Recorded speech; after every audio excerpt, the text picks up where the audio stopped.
Rasmussen. Morten Duncan Rasmussen. Involveret i den danske elit.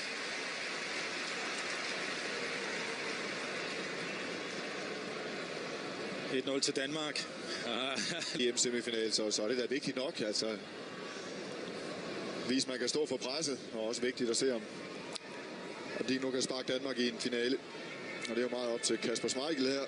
Overfor Mario Vrancic fra Darmstadt. Han stod for presset, da han skulle fri til sin kæreste. Linjedommeren derovre. Og så Schmeichel overfor indskiftede Vrancic. Og den redder han. Den har han simpelthen luret. Det er glimrende.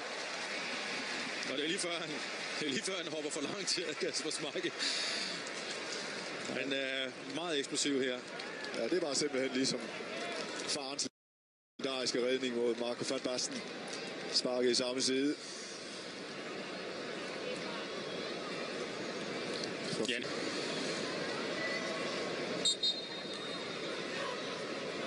Jannik Vestergaard til bolden her. Og den bliver også reddet. Gætter rigtigt. Ja, det lignede en defensiv spillers straffespark. Sparket i den forkerte højde. Og ikke langt nok ude. Ja, der skulle han have taget ved lære af Mark Riber og hjernet til den.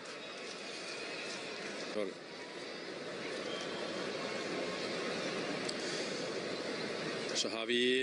Det er meget interessante for den japanske producer. Ja. Og den sætter han glimrende. 1-1.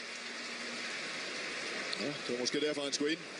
Kroic kom ind til allersidst. Ja, det er jo måske også derfor. Jeg er ikke sikker, at Djuric var... Endnu en defensiv spiller. Og Borussia Dortmund.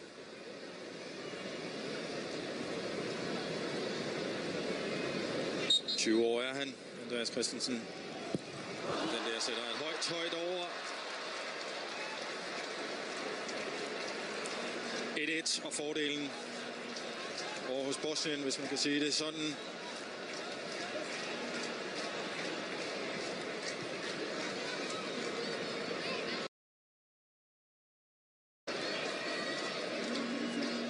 Og så skal Kasper Schmeichel meget gerne i aktionen.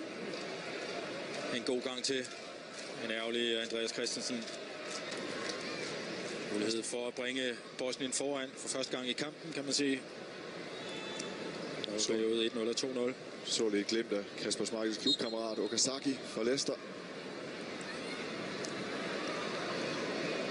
Hodzic til bolden. Der underkanten overlæggeren i mål. Bestemt ikke uheldigt, når man leger med træværket på den der måde. Ingen chance naturligvis for Kasper Schmeichel. Nej.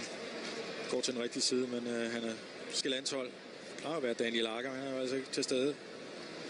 Seneste målscorer var Victor Fischer mod Montenegro sidste år. Han er skiftet ud. Lasse Schöne.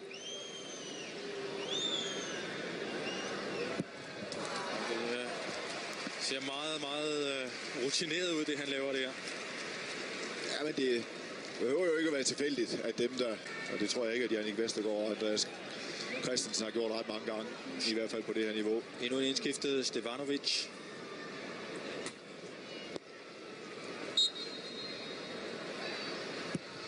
Sætter den sikkert. 3-2 til Bosnien. Og stor jubel ude på blandt reserverne dernede. Og så Eriksen.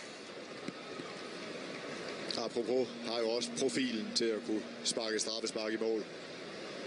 Ja, det er jo Harry Kane, der sparker straffespark mod Tottenham. Mens ham her, han sparker frispark. På landsholdet sparker Kane frispark. Nu skal Christian Eriksen sparke straffespark. Den skal han altså sætte. Det gør han. Så er det op til Schmeichel.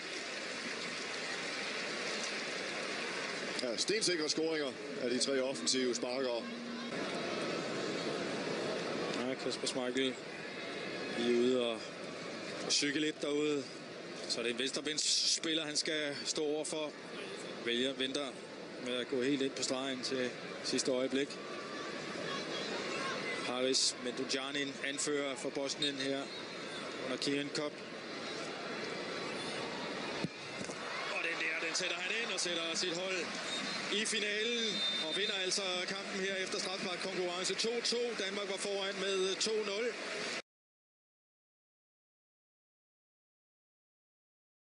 Kasper Schmeichel får ikke reddet det sidste. Her har vi en dobbelte målscorer fra den ordinære kamp. Djuric, efter at Danmark var kommet foran ved Simon Kjær og 2-0 Victor Fischer. Ja, så var det en skuffende anden halvleg for Danmark.